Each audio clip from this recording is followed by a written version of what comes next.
الحمدللہ رب العالمین، تمام تعریفیں اللہ رب العزت کے لیے ہیں جو سب جہانوں کا خالق ہے، جس کی رحمت ہر چیز پر چھائی ہوئی ہے، جس کی عطا کردہ نعمتیں ہم ہر وقت استعمال کرتے رہتے ہیں۔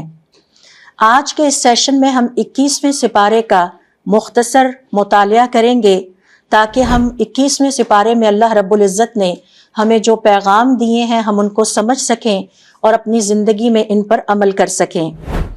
جہاں تک اس سپارے کا بنیادی موضوع ہے تو اللہ رب العزت نے اس سپارے میں ہمیں یہ پیغام دیا ہے کہ ہمیں اللہ تعالیٰ کی ہدایت کے مطابق زندگی گزارنی ہے، نیک اعمال کرتے رہنا ہے۔ نیک اعمال ہی وہ سرمایہ ہے جنہیں ہم اپنے قبر کے صندوق میں رکھ رہے ہیں۔ صبر اور استقامت اور ثابت قدمی کے ساتھ ہمیں یہ زندگی گزارنی ہے، کیونکہ جب ہم ہدایت کے راستے کو اختیار کریں گے تو اس راستے میں ہمیں بہت ساری مشکلات کا سامنا کرنا ہوگا۔ ہمارے اپنے پیارے ہمارا مذاق اڑائیں گے، تمسخر کریں گے، اذیتیں دی جائیں گی، لیکن اس کے باوجود ہم نے اپنے آپ کو ہدایت کے راستے پر اسی طرح ثابت قدمی کے ساتھ رکھنا ہے۔ 21ویں سپارے میں اللہ رب العزت نے ہمیں راست بازی کا پیغام دیا ہے، نیک اعمال کرتے رہنا اور صبر کے ساتھ اللہ کی ہدایت کی پیروی کرتے رہنے کا پیغام دیا ہے۔ یہ سپارہ ہمیں یہ بھی سکھاتا ہے کہ ہماری زندگی کے ہر عمل کا اثر ہے، جتنے بھی ہمارے اعمال ہیں ان کا ہماری ذات کے اوپر بھی مثبت یا منفی اثر پڑتا ہے، ہمارے ماحول پر بھی پڑتا ہے اور اس کائنات میں بھی پڑتا ہے، اور آخرت میں بھی ہم ان اعمال کے اثرات کو دیکھیں گے۔ لہٰذا یہ سپارہ ہمیں یاد دلاتا ہے کہ انسان کو سچائی، نیکی اور فلاح کے راستے پر چلنا چاہیے، اور جو بھی ہم عمل کر رہے ہیں بہت سوچ سمجھ کے کریں، کیونکہ اس کے بہت دور رس اثرات ہماری دنیاوی زندگی پر بھی مرتب ہوتے ہیں اور اس کے بعد آخرت کی زندگی پر بھی مرتب ہوں گے۔ جہاں تک اس پارے کے بنیادی تعارف کا تعلق ہے تو اس پارے کا نام ہے اتلو ما اوحی الیک۔ اے محمد صلی اللہ علیہ وآلہ وسلم، انہیں پڑھ کر اللہ تعالیٰ کے وہ تمام پیغامات سنا دیجئے جو اس وحی کی شکل میں آپ کی طرف نازل ہوتے ہیں۔ اس پارے کا آغاز سورۃ العنکبوت کے بقیہ حصے سے ہوتا ہے، جبکہ پارے کا اختتام سورۃ الاحزاب کے ابتدائی حصے پر ہوتا ہے۔ 21ویں سپارے میں 5 سورتیں شامل ہیں: سورۃ العنکبوت کا بقیہ حصہ، سورۃ الروم مکمل طور پر، سورہ لقمان بھی اس سپارے میں مکمل ہے، سورۃ السجدہ بھی مکمل ہے، جبکہ سورۃ الاحزاب کا ابتدائی حصہ اس سپارے میں شامل ہے۔ اس سپارے کے بنیادی موضوعات میں سب سے پہلا موضوع یہ ہے کہ اللہ تعالیٰ نے ایمان والوں کو حکم دیا ہے کہ وہ نماز ادا کرتے رہیں اور قرآن کریم کی تلاوت کرتے رہیں تاکہ ہم اپنے آپ کو ہدایت کے مطابق ڈھال سکیں۔ نماز اور قرآن کریم کی تلاوت ہمارے دل اور دماغ اور روح کو صاف کرتی رہتی ہیں اور ہمیں گناہوں سے بچاتی ہیں۔ نماز کی فضیلت کو بیان کیا گیا ہے کہ یہ برائی سے روکتی ہے۔ نماز انسان کے کردار کو بہتر کرتی ہے، بے حیائی اور برائی سے روکنے کا ذریعہ ہے۔ باقاعدہ نماز دل میں نیک نیتی اور روح کی پاکیزگی پیدا کرتی ہے۔ اللہ رب العزت نے سورۃ العنکبوت میں مشرکین اور اللہ تعالیٰ کے نافرمان اور اللہ تعالیٰ کی ہدایت کو رد کرنے والے ان معاندین کا ذکر کیا ہے جو حق کو جھٹلاتے ہیں، اپنی خواہشات پر چلتے ہیں، اور اس حوالے سے اللہ تعالیٰ کا حکم آ جانے کے باوجود ہٹ دھرمی سے کام لیتے ہیں، اللہ تعالیٰ کے حق میں تکبر کا مظاہرہ کرتے ہیں، اللہ تعالیٰ کے حکم کی پیروی نہیں کرتے۔ یاد کیجئے کہ بنی اسرائیل کی جو گائے کا قصہ ہے وہ ہمیں یہی سکھاتا ہے کہ جب ان کے پاس اللہ تعالیٰ کا حکم آ گیا تو سب سے پہلے انہوں نے اللہ تعالیٰ کے حکم کا مذاق اڑایا، اور اس کے بعد سوال کر کر کے تاخیری حربے استعمال کیے تاکہ کسی طرح سے وہ اللہ تعالیٰ کے حکم کی تعمیل کرنے سے بچ سکیں۔ یہ وہ تکبر ہے اور یہ وہ بنی اسرائیل کا اللہ رب العزت کے حق میں نافرمان رویہ ہے جس کے بارے میں اللہ تعالیٰ نے سورۃ البقرہ میں مذمت بیان کی ہے۔ یہاں پہ بھی ان معاندین کا ذکر ہے جو حق کو جھٹلاتے ہیں، ہدایت کے راستے پر چلنے کی بجائے اپنی خواہشات اور اپنی مرضی سے زندگی گزارتے ہیں اور اس حوالے سے ہٹ دھرمی کا مظاہرہ کرتے ہیں۔ اللہ تعالیٰ نے ان کے لیے عذاب کی نشاندہی کی تاکہ ایمان والوں کو اس سے سبق ملے اور عبرت حاصل ہو۔ 21ویں سپارے میں اللہ رب العزت نے یہ حقیقت بھی بیان کی ہے کہ یہ جو دنیا کی زندگی ہے اور اس کی لذتیں ہیں یہ عارضی ہیں، ٹیمپرری ہیں۔ یہ مال و دولت اور یہ علم، یہ حسن انسان کو تکبر میں مبتلا کر سکتے ہیں اور دھوکہ دے سکتے ہیں۔ حقیقت میں یہ سب فنا ہونے والی چیزیں ہیں۔ یہ سپارہ ہمیں یاد دلاتا ہے کہ اصل کامیابی آخرت کی کامیابی ہے، لہٰذا دنیا کی بے ثباتی میں دل نہ لگایا جائے۔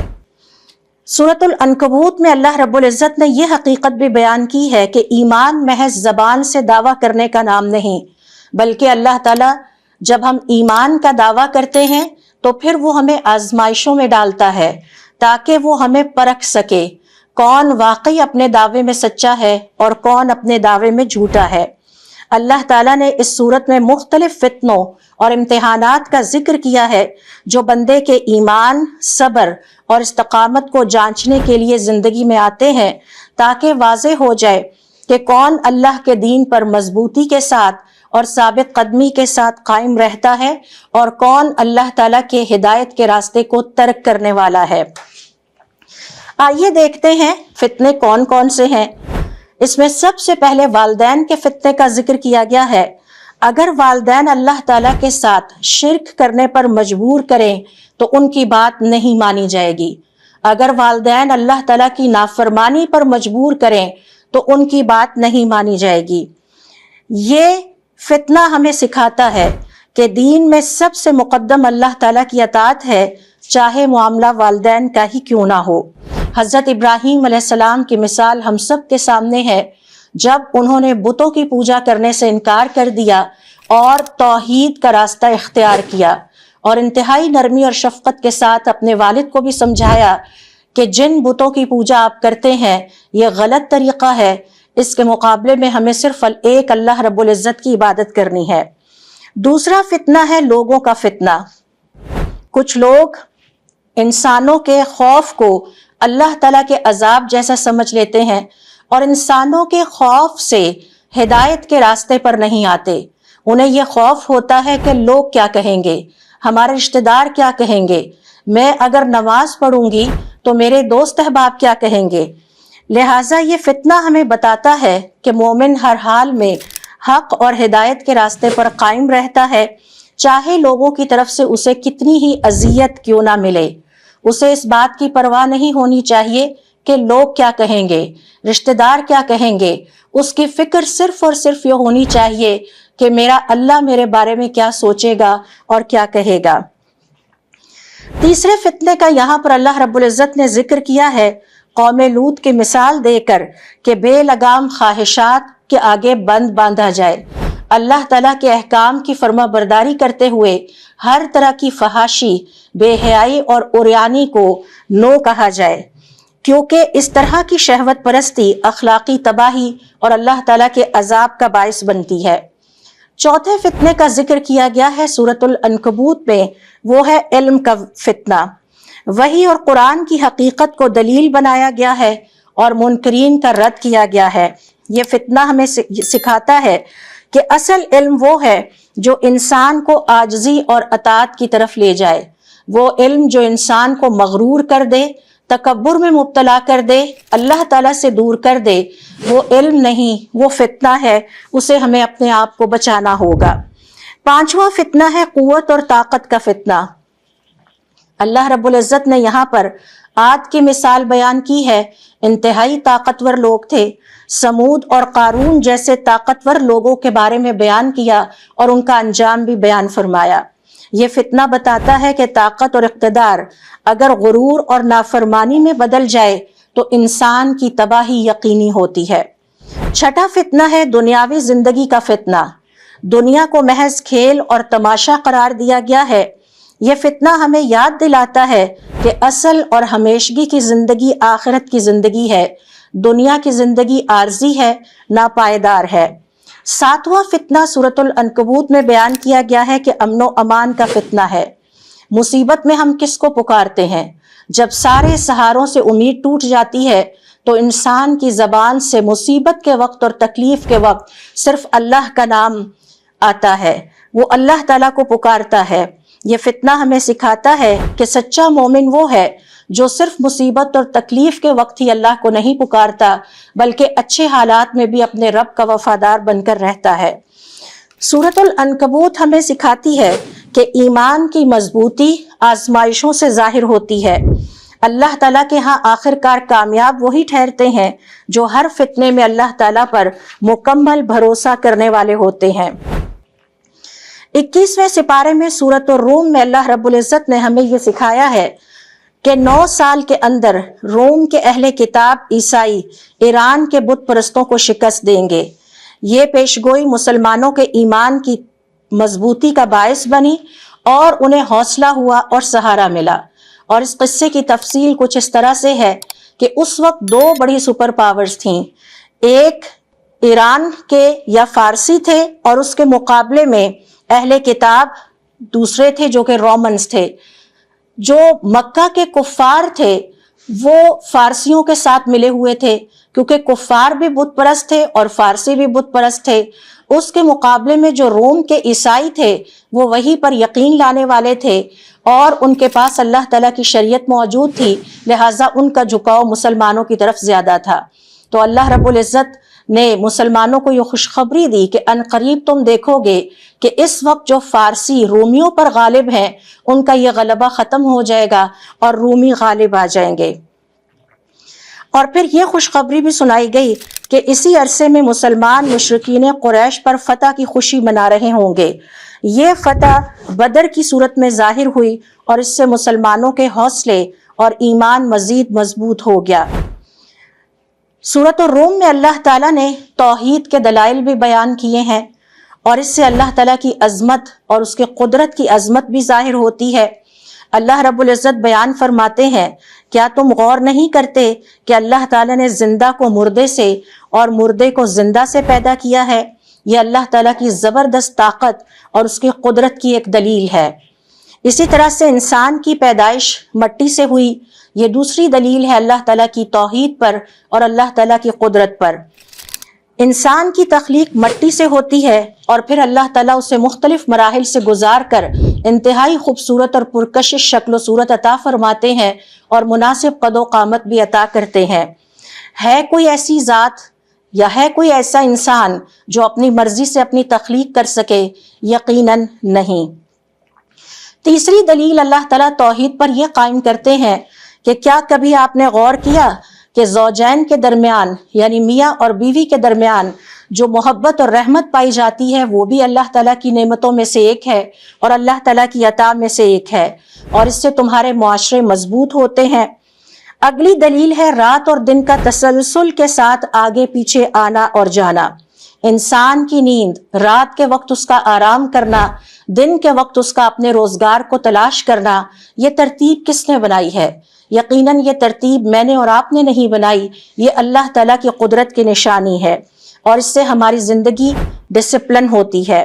بجلی اور بارش کی طرف اللہ رب العزت نے اشارہ کیا ہے کہ کبھی تم نے بجلی کی چمک کی طرف دیکھا ہے اور اس کے بعد جو بارش برستی ہے اور ان سے جو غلے مختلف پیدا ہوتے ہیں اور تمہاری خوراک جس سے تم لطف اندوز ہوتے ہو، یہ سب اللہ تعالیٰ کی توحید کی نشانی ہے اور اللہ تعالیٰ کی زبردست قدرت کی نشانیاں ہیں۔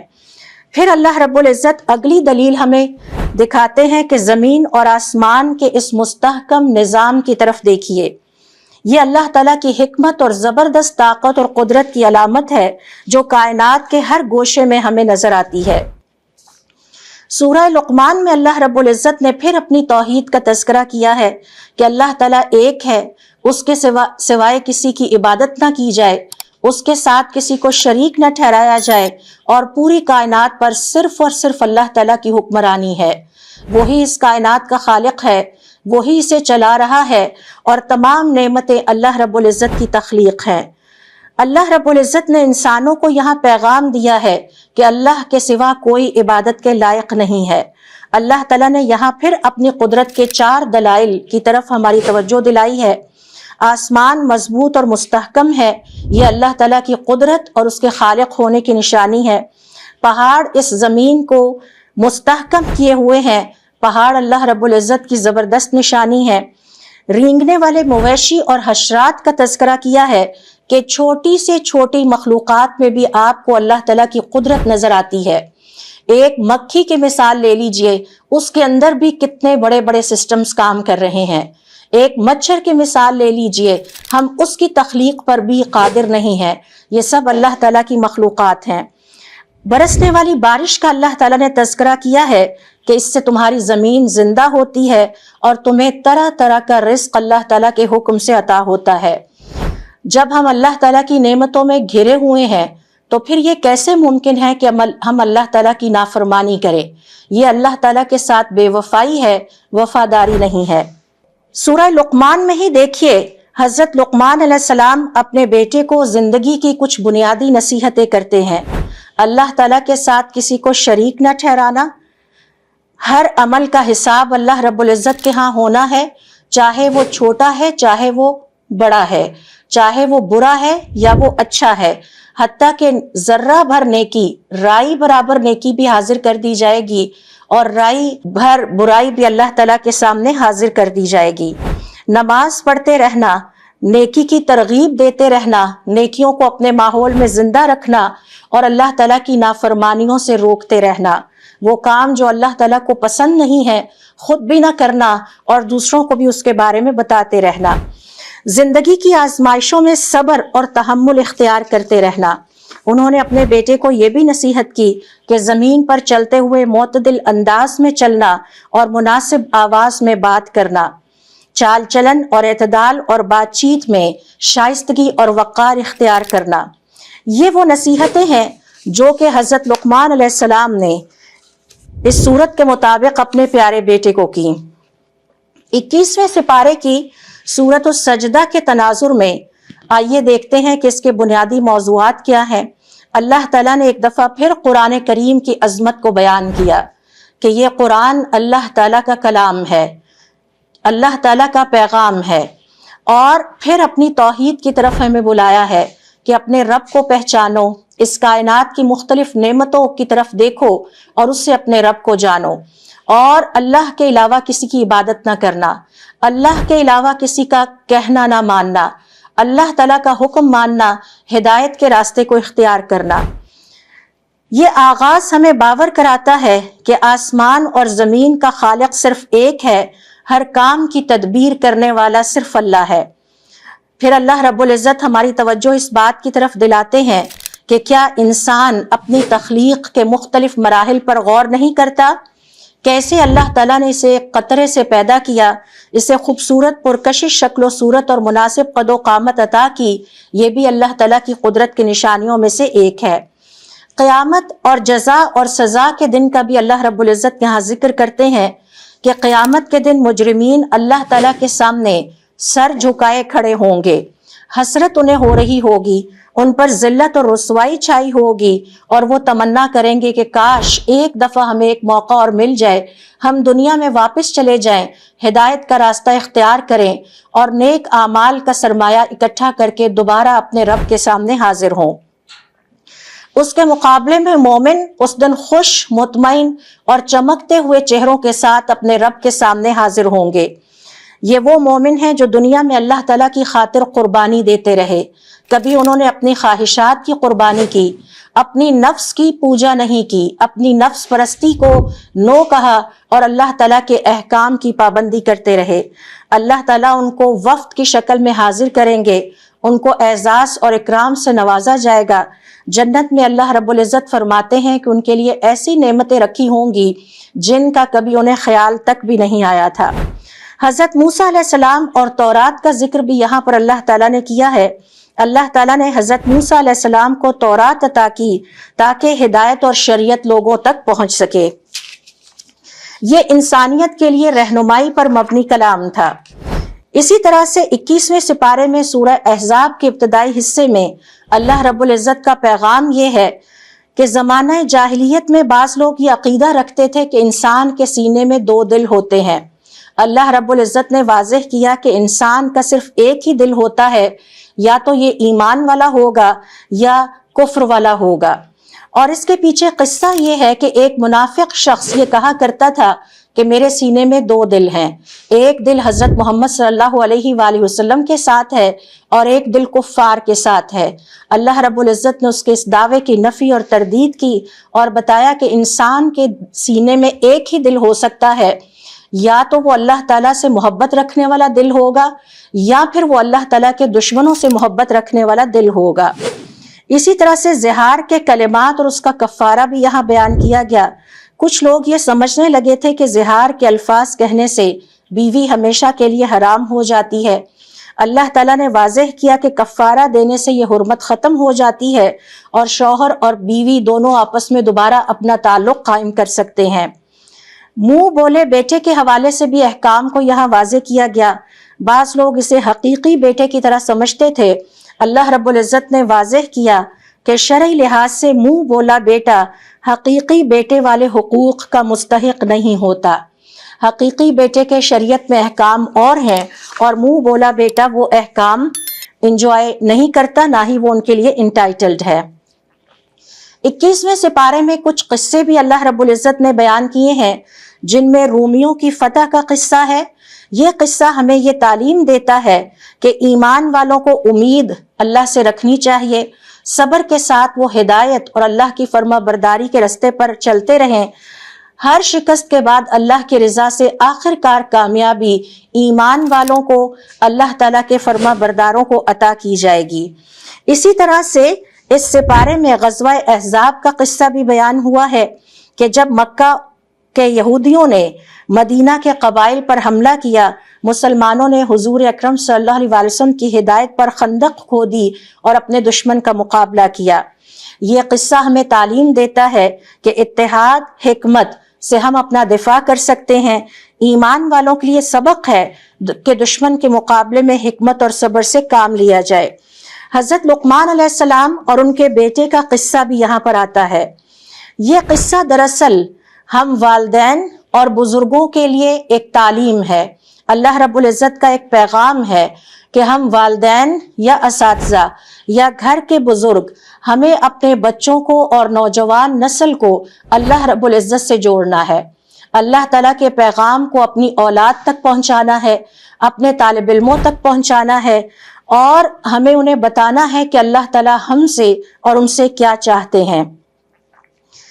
پھر اس میں حضور اکرم صلی اللہ علیہ وسلم کے حوالے سے بات کرتے ہوئے حضرت موسیٰ علیہ السلام سے ان کی روحانی ملاقات کا تذکرہ بھی کیا گیا ہے، اور اس قصے سے پتہ چلتا ہے کہ انبیاء کے درمیان علم، حکمت اور نصیحت کے تبادلہ ہوتا رہتا ہے۔ ایمان والوں کے لیے یہ سبق ہے کہ علم اور ہدایت ہمیشہ اہم ہے، اور اللہ رب العزت ہم سے یہی چاہتے ہیں۔ 21ویں سپارے سے ہم یہ بھی سیکھتے ہیں کہ مشکلات ہمیشہ زندگی کا حصہ رہیں گی، صبر اور حوصلے کے ساتھ انہیں قبول کرنا ہوگا۔ مشکل حالات میں دعا کا سہارا تھام لیں اور حکمت سے کام لیں۔ پریشانی آئے تو اللہ تعالیٰ پر توکل کیا جائے۔ ایمان کی مضبوطی اور حق پر ثابت قدمی کا پیغام ملتا ہے۔ حضرت موسیٰ علیہ السلام کی ملاقات اور فرعون کے سامنے ان کی جدوجہد ہمیں سکھاتی ہے کہ حق کے لیے کھڑے رہنا ایمان کی نشانی ہے۔ پھر ہم یہ بھی سیکھتے ہیں کہ خاندان میں نصیحت اور تربیت کی اہمیت کیا ہے۔ والدین، اساتذہ، بزرگوں پر یہ ذمہ داری عائد ہوتی ہے کہ وہ اپنی نوجوان نسل، اپنی اولادوں تک اللہ تعالیٰ کے پیغام کو پہنچائیں، انہیں اس دین کی بیسک سکھائیں کہ بیٹے اللہ تعالیٰ کے ساتھ کسی کو شریک نہیں ٹھہرانا، نماز ادا کرتے رہنا، نیکی کی ترغیب دیتے رہنا، نیکیوں کی دعوت دیتے رہنا، نیکیوں کو پریکٹس کرتے رہنا، اور اس کے ساتھ ساتھ برائی کے کاموں سے روکتے رہنا۔ جو کام اللہ تعالیٰ کو پسند نہیں ہے وہ ہم نے نہیں کرنے۔ اور بیٹے زمین پر چلتے پھرتے اچھے اخلاق کا مظاہرہ کرتے رہنا، بات کرو تو اچھے طریقے سے، چلو تو شائستہ انداز سے۔ اللہ تعالیٰ کو شائستہ اور باوقار ایمان والے پسند ہیں۔ غزوہ احد اور غزوہ احزاب کے قصے ہمیں سکھاتے ہیں کہ ہمارے ہر عمل کا حساب ہونا ہے۔ لہٰذا روزانہ کی بنیاد پر اپنے اعمال کا جائزہ لیتے رہیں اور اپنی غلطیوں سے ہم سیکھتے رہیں اور اپنی اصلاح کی کوشش کرتے رہیں۔ اسی طرح سے 21واں سپارہ ہمیں یہ پیغام دیتا ہے کہ منصوبہ بندی میں صبر سے کام لیا جائے۔ حکمت اور درست فیصلے کامیابی کی کنجی ہیں۔ کسی بھی منصوبے یا کام میں جلد بازی کا مظاہرہ نہ کیا جائے، سوچ سمجھ کر قدم اٹھایا جائے اور دیکھا جائے کہ کیا میں جو کچھ کرنے جا رہی ہوں یہ اللہ تعالیٰ کو پسند ہے یا نہیں۔ سورہ لقمان میں اللہ تعالیٰ نے علم اور حکمت کے تعلق کو بیان کیا ہے۔ علم صرف سیکھنے کا نام نہیں ہے، اسے عمل میں لانا بھی ضروری ہے۔ روزانہ نئے علم کے ساتھ عمل بھی کرتے جائیں اور ہم اپنی زندگی میں اصلاح بھی کرتے جائیں، یہی اللہ تعالیٰ ہم سے چاہتے ہیں۔ اللہ رب العزت سے دعا ہے کہ اللہ تعالیٰ ہمیں اور ہماری اولادوں کو ہدایت کی نعمت عطا فرمائے، ہمیں صبر، استقامت اور ثابت قدمی عطا فرمائے، ہم اللہ تعالیٰ کے فرما بردار ہوں، بنی اسرائیل کی طرح نافرمان نہ ہوں، اللہ تعالیٰ کے احکام کا احترام اور تعظیم کرنے والے ہوں، اللہ تعالیٰ کے حکم کا مذاق اڑانے والے نہ ہوں، اور ہم فوراً تعمیل کرنے والے بنے، نہ کہ تاخیری حربوں سے اور ٹال مٹول سے کام لیتے رہیں۔